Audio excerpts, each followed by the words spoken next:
నమస్తే, welcome to Leo. మనతో ఉన్నారు సీనియర్ జర్నలిస్ట్ డివి శ్రీనివాస్ గారు. సార్ నమస్తే. నమస్తే సార్, మనం చూసుకుంటే మహానాడు 3 రోజుల పండుగ. ఇదొక వైపు టీడీపీకి సంబంధించిన శ్రేణులందరూ కూడా పండుగ చేసుకుంటుంటే 3 విచారణలు 3 సంస్థలు. జగన్మోహన్ రెడ్డి గందరగోళం, పూర్తిగా అయోమయం. ఓ పక్క చూసుకుంటే జగన్మోహన్ రెడ్డికి సంబంధించినటువంటి ఒక పిఏ కే నాగేశ్వర రెడ్డికి సంబంధించి వాస్తవానికి 10,000 రూపాయలు తీసుకునే జీతగాడు సాక్షిలో ఈరోజు కొన్ని వందల కోట్లు, వెంచర్లు, అనేక నగరాల్లో ఆస్తులు, ఇవన్నీ ఒక పక్క. అదేవిధంగా చూసుకుంటే వాసుదేవరెడ్డి మద్యం స్కామ్లో తనపైన విచారణ. అదేవిధంగా చూసుకుంటే వెంకటరెడ్డి ఏదైతే ఇసుక సంబంధించి అదొక విచారణ. సో ఏంటి పూర్తిగా జగన్మోహన్ రెడ్డి ముగ్గురు అదేవిధంగా 3 సంస్థల విచారణ ఎలా చూడాలి సార్ దీన్ని? ముప్పేట దాడితో జగన్మోహన్ రెడ్డి ఉక్కిరి బిక్కిరి అవుతున్నాడా అంటే ఇప్పటికే జగన్మోహన్ రెడ్డి సెక్రటరీ అరెస్ట్ అయ్యాడు, బెయిల్పై బయటకు వచ్చాడు. ఆ సెక్రటరీ ఆయన మరదల పేరిట, ఆయన బినామీల పేరిట నెల్లూరు జిల్లా ముత్తుకూరు మండలంలో ఆస్తులు కొనడం, భూములు కొనడం ధనుంజయ రెడ్డి. లేకపోతే జగన్ ఓఎస్డి, అతని కొడుకు పేరిట సాఫ్ట్వేర్ కంపెనీ, అతని కోడల పేరిట భూములు ఇక్కడ హైదరాబాద్ రామచంద్రపురం కానీ లేకపోతే అక్కడ బాన్స్వాడలో కానీ భూములు, ఇళ్ళు, ప్లాట్లు కృష్ణమోహన్ రెడ్డి. అట్లాగే జగన్ ఫైనాన్స్ డైరెక్టర్, ఆయన రియల్ ఎస్టేట్, సిమెంట్స్ ఫైనాన్స్ డైరెక్టర్గా ఉంటూ మైసూర్లోనే 1000 కోట్లతో రియల్ ఎస్టేట్. సాక్షి ఇక్కడ బంజారా హిల్స్ ఆఫీస్పై సోదాలు, హార్డ్ డిస్క్ల స్వాధీనం, బాలాజీ గోయిందప్ప. అందరూ జైలుకి వెళ్ళారు, అందరూ బెయిల్పై బయటకు వచ్చారు.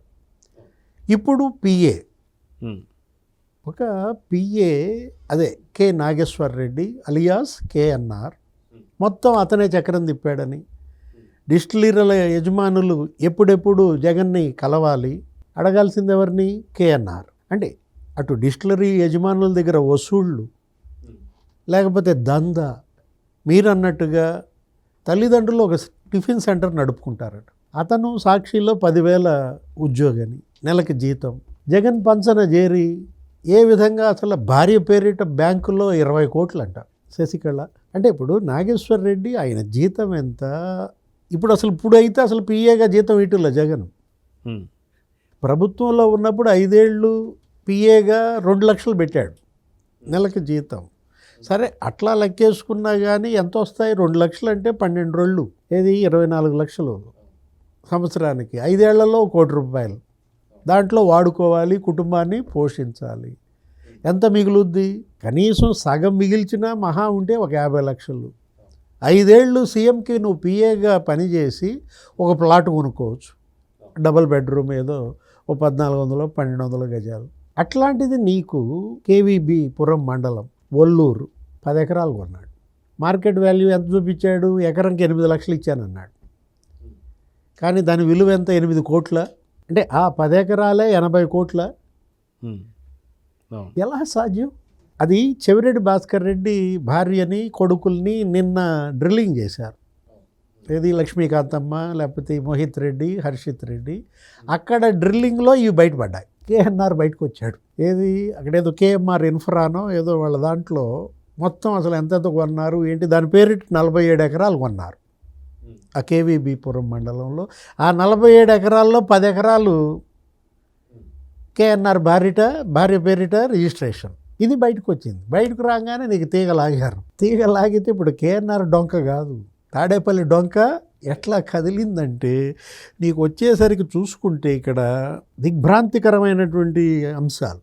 ఏది అసలు నువ్వు ఆశ్చర్యపోతావు. నువ్వు దీనికి వచ్చేసరికి రామవరప్పాడు కార్ల షోరూమ్ పెట్టి పారేశాడు, అదే 2 లక్షల జీతంతో. అంటే ఇప్పుడు టిఫిన్ బండి లేకపోతే నెలకి 10,000, కార్ షోరూమ్ యజమాని అవుతాడా చెప్పు? ఇప్పుడు వాళ్ళకేదో 2 కోట్లు 3 కోట్లు ఇచ్చి 50% వాటా లాగేసుకున్నాడు. ఆ 2 కోట్లు 3 కోట్లు ఇచ్చాడో లేదో మొత్తానికి అది చూపించాడా? అంటే ఇప్పుడు ఇక్కడికి వచ్చేసరికి నీకు 1 కోటి రూపాయలు లోన్ తీసుకున్నాడు, గోల్డ్ లోన్. ఎంత గోల్డ్ ఉందా మేడంకి? 1 కోటి రూపాయలు లోన్ ఇచ్చారంటే మరి నువ్వు 2 కోట్లు పెట్టుంటావుగా, కనీసం 1.5 పెట్టుంటావుగా జ్యువెలరీ. అంటే ఇప్పుడు ఇక్కడ అతని బావమరిది పేరిట ఒక సాఫ్ట్వేర్ కంపెనీ, ఎవరు? కేఎన్ఆర్ బావమరిది పేరిట. బావమరిది పేరిట సాఫ్ట్వేర్ కంపెనీ అనగానే మనకేం గుర్తొస్తుంది, ఓఎస్డి కొడుకు కూడా పెట్టాడు. ఎవరు? కృష్ణమోహన్ రెడ్డి కొడుకు కూడా రోహిత్ రెడ్డి, సాఫ్ట్వేర్ కంపెనీ. అంటే ఇప్పుడు సాఫ్ట్వేర్ కంపెనీలు అనగానే చెవిరెడ్డి గుర్తొస్తాడు. ఇప్పుడు అక్కడే తీగలాగింది. చెవిరెడ్డి ఏం చేశాడు, 8 పెట్టి పారేశాడు ఏకంగా 2 ఏళ్లలో. జగన్ సీఎంగా 2 ఏళ్లలో 8 సాఫ్ట్వేర్ కంపెనీలు పెట్టాడా? ఎవరెవరి పేరిట? డ్రైవర్ పేరిట హరీష్ సర్వీసెసా, లేకపోతే పిఏ, అతను కూడా పిఏలే. ఏది? నవీన్ కృష్ణ, నవీన్ ఇన్ఫ్రా, లేకపోతే బాలాజీ యాదవ్, వాళ్ళిద్దరిని కూడా అరెస్ట్ చేసినట్టున్నారు. ఎవరు? చెవిరెడ్డి పిఏలు. అంటే వీళ్ళు పిఏలా? ఏపీని తుడిచిపెట్టారా? ఏపీని తుడిచిపెట్టిన పిఏలు అని పెట్టుకోవాలా మనం? ఎలా మాట్లాడాలి? అంటే ఇప్పుడు ఇక్కడ నువ్వు తిరుపతిలో 2 ప్లాట్లు కేఎన్ఆర్, నెక్స్ట్ బేగంపేటలో 1 ప్లాట్, ఎక్కడ? హైదరాబాద్. తర్వాత బెంగళూరులో 1 ప్లాట్, విజయవాడలో 1 ప్లాట్, కడపలో అయితే అసలు ఇల్లు నేటివ్. నెక్స్ట్ ఇక్కడ దర్శిలో 10 ఎకరాలు కొన్నాడట. ప్రకాశం జిల్లా దర్శిలో 10 ఎకరాలు.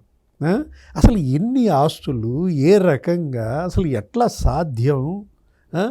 అంటే 9:30 గంటలు డ్రిల్లింగ్ చేశారు. సిట్ పిలిచిందిలే నిన్న, ఇవాళ కూడా వచ్చాడు. 9:30 గంటలు డ్రిల్లింగ్ చేసి మొత్తం అక్కడ డాక్యుమెంట్స్ అన్నీ పెట్టి, అసలు ఏంటంటే మీ జీతం ఎంత, మీరెంత, మీ భార్య మరి బ్యాంకులో 20 కోట్లు ఉండటం ఏంటి, మా ఆడిటర్ని అడగండి అన్నాడు. ఏమంటా? ఇప్పుడు నిన్ను పోలీసులు పిలిచారు, అదే సిట్ పిలిచింది, విచారించింది, నిన్నేదో మాట్లాడుతుంది అనుకో, ఎక్కడి నుంచి వచ్చా నీకు ఈ ఆస్తులు అంటే నువ్వు కూడా మా ఆడిటర్ని అడుగంటావా? అంటే సంపాదించింది నేను కాబట్టి నేనే కదా సమాధానం చెప్పాలి. అంటే ఇప్పుడు ఎవరు ఆడిటర్ అంటే విజయసాయిరెడ్డి? అంతే కదా. విజయసాయిరెడ్డి లేడు కదా, ఇప్పుడు కొత్త ఆయన వచ్చాడా, బాలాజీ గోవింద్ తప్ప. ఆడిటర్ని అడగండి అంటే మనకు ఫైనాన్స్ డైరెక్టర్ గుర్తొస్తాడు.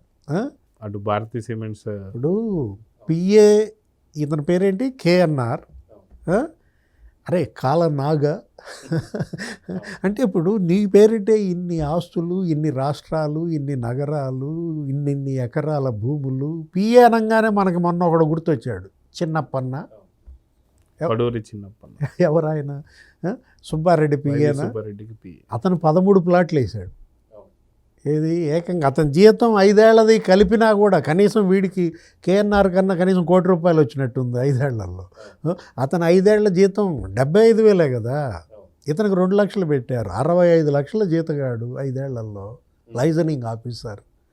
సుబ్బారెడ్డిని అడ్డం పెట్టుకుని డైరీలని బ్లాక్మెయిల్ చేసి కిలోకి 25 ఇస్తావా చస్తావా, కిలోకి 50 ఇస్తావా చస్తావా, ఆ బోలే బాబా, వైష్ణవి, ఏఆర్ డైరీలని 13 ప్లాట్లు అంట, తగరపు వలసలో 5 ప్లాట్లు అంట, మర్రిపాలెంలో 3 ప్లాట్లు అంట. అంటే పిఏలు నేను అంటోంది అదే. అటు బాలాజీ యాదవ్, అటు నవీన్ కృష్ణ, మొత్తం ఏపీని తుడిచిపెట్టారా ఈ పిఏలు అంటున్నా. ఇప్పుడు వాసుదేవరెడ్డి 2 పోస్టులు ఆయనకి. ఎవరికి? బెవరేజెస్ కార్పొరేషన్ ఎండి ఆయనే, లేకపోతే బ్రూవరీస్ అండ్ డిస్టిలరీస్ దానికి ఆయనే డైరెక్టర్గా. ఎక్కడుండేవాడు? రైల్వే ట్రాఫిక్లో ఉండేవాడు. డిప్యుటేషన్ మీద పట్టుకొచ్చారు. ఇదంతా డి గ్యాంగ్, దోపిడీ గ్యాంగ్ అనమాట. అంటే ఇక్కడ ఉన్న ఐఏఎస్లు ఎవరు నీ చెప్పినట్టు వినరు, అవినీతి కుంభకోణాలకి నాకు సహకరించాలని డిప్యుటేషన్ మీద వీళ్ళని తీసుకొచ్చి, ఇది మరీ అన్యాయం. నువ్వేది? అసలు ఇతనైతే ఎవరు? వాసుదేవరెడ్డి పెళ్ళాం పేరుతో, బావమరిది పేరుతో, మాంగారి పేరుతో కొన్నాస్తి కొనకుండా కొన్నాడు. 5 ఏళ్లలో కల్పనాదేవి, ఎవరామె?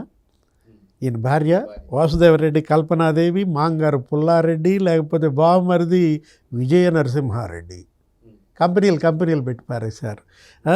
వరుస పెట్టి రణదీప్ ఎంటర్ప్రైజెస్, లేకపోతే Asifa marketing services, Venkateswara enterprises, VNR global. ఇదే ముఖ్యం.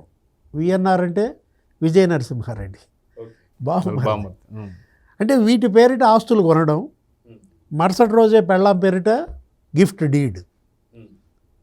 B9 beverages. ఆ B9 బెవరేజెస్ నుంచి ఈ కంపెనీల్లోకి డబ్బులు పడతాయి. విఎన్ఆర్ లేదా మామ పుల్లారెడ్డో ఏం చేస్తాడు? కల్పన పేరిట ఆస్తులు కొంటారు. అరే గండిపేట వెన్నా బ్రిడ్జ్ విల్లా 1,40,00,000 చూపించాడు. ఎంత వాస్తవ ఖరీదు? ఇంకో సున్నా పెట్టు, 14 కోట్ల. అంటే ఇప్పుడు ఇక్కడ అసలు దగ్గర ఒక 95 కోట్లు అంట 4 ఏళ్లలో. అంటే బయటకు వచ్చినాయి, ఇంకా బయటకు రాని ఎన్ని ఉన్నాయి అది వేరే విషయం. వికారాబాదులో అదే ఇప్పుడు ఇక్కడ హైదరాబాద్ దగ్గర వికారాబాద్లోనే నీకు 34 కోట్ల ఆస్తులు కొన్నాడని. అసలు ఎలా అసలు పెరల్ డిస్టిలరీస్ నుంచి అయితే నేరుగా దొరికిపోయాడు వాసుదేవరెడ్డి. 20 కోట్లు అంట నేరుగా తీసుకున్నాడని పెరల్ డిస్టిలరీస్ నుంచి. మొత్తం అసలు డబ్బంతానేమో విఎన్ఆర్ గ్లోబల్లోకి మళ్లించటం విజయ నరసింహారెడ్డి. అది మళ్ళా కల్పనాదేవి పేరిట ఆస్తులు కొనడం. అసలు మొత్తం నిన్న కూడా ఆయన విచారించారు. ఈడీ దుమ్ము దులుపుతుందిలే. 6 గంటలు విచారిస్తే ఈ ఆధారాలన్నీ చూపిస్తే మేడం కల్పనాదేవి డాక్యుమెంట్స్, బ్యాంకు ఖాతాలు మొత్తం అంతా నీళ్లు నవ్వుతాడు వాసుదేవరెడ్డి. నిన్నే మరొకళ్ళు ఎవరు? వెంకటరెడ్డి అంటే ఇక పోలార్ బేర్. ఏమని రాశారు ఆయన గురించి? Polar bear. అంటే ఇప్పుడు వెంకటరెడ్డిని అంట దులిపారంట. దుమ్ము ఎక్కడ రాలిందో తెలుసా? కేసీఆర్ దగ్గర రాలింది. రాస్తారు మరి. దుమ్ము కాదు, ఇసుక. ఇక్కడ దులిపితే అక్కడ ఇసుక రావటం ఏంటి? సంతోష్ రావు ఎవరైనా కేసీఆర్ కొడుక, దత్తపుత్రుడా, సొంత పుత్రుడు కేటీఆర్, ఉత్తపుత్రుడా? కవిత కూడా దిట్టు వదిలిపెట్టింది ఈ హ్యాపీ రావు గురించే. ఎవరి సంతోష్ రావు? ప్రతిమకి ఇతనికి ఏంటి సంబంధం? అంటే అటు జేపీ వెంచర్స్, లేకపోతే జీసీకేసీ, లేకపోతే ఇది ఏది ప్రతిమ. ఈ 3 కంపెనీలను అడ్డం పెట్టుకుని జగన్మోహన్ రెడ్డి 5 ఏళ్లలో వెంకటరెడ్డిని డమ్మీ చేసి ఎక్కడో కోస్ట్ గార్డ్స్లో పనిచేసేవాడు. అతను పట్టుకొచ్చి 2 పోస్టులు ఇచ్చాడు ఇతనికి కూడా. ఏది అటు మైనింగ్ కార్పొరేషన్ అప్పచెప్పాడు, ఇటు మైన్స్ అండ్ జియాలజీ కూడా అప్పచెప్పాడు. 2 పోస్టులు ఇచ్చి అసలు 2 చేతుల్లో ఎలా దోచేశారంటే రోజుకి 8 కోట్లు. అంటే ఇప్పుడు సంవత్సరానికి 365 రోజులు వేసుకో, 5 ఏళ్లలో మహా అయితే అంతా ఒక 1830 రోజులే ఉంటాయి అనుకో. రోజుకి 8 కోట్లది 15,000 కోట్లు. ఎంత? 14,600 కోట్లు ఇసుక మీద పిండిన తైలమా? ఏమనాలి? జగన్ మామూలుడు కదా.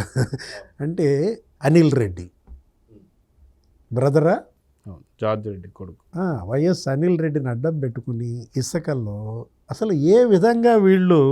అంటే ఇప్పుడు నేను సోదాలు వెంకటరెడ్డికి సంబంధించినటువంటి ఇళ్ల పైన, లేకపోతే ఈ కార్యాలయాల పైన నీకు వచ్చేసరికి నీకు అక్కడ కోయంబత్తూరులో ఒక చోట, హైదరాబాద్లో 3 చోట్ల, జైపూర్లో 2 చోట్ల కూడా సోదాలు చేసినటువంటి పరిస్థితుల్లో ఇప్పుడు దాకా మనం పిఏ ఎక్కడెక్కడ కొన్నాడు ప్లాట్లు? ఎవరు? నాగేశ్వర రెడ్డి కేఎన్ఆర్ పెళ్ళాం పేరిట ఎంత కొన్నాడు, బ్యాంకులో ఎంత ఉన్నాయి? లేకపోతే వాసుదేవరెడ్డి ఎక్కడెక్కడ కల్పనాదేవి పేరిట ఎన్నెన్ని ఆస్తులు కొన్నారు?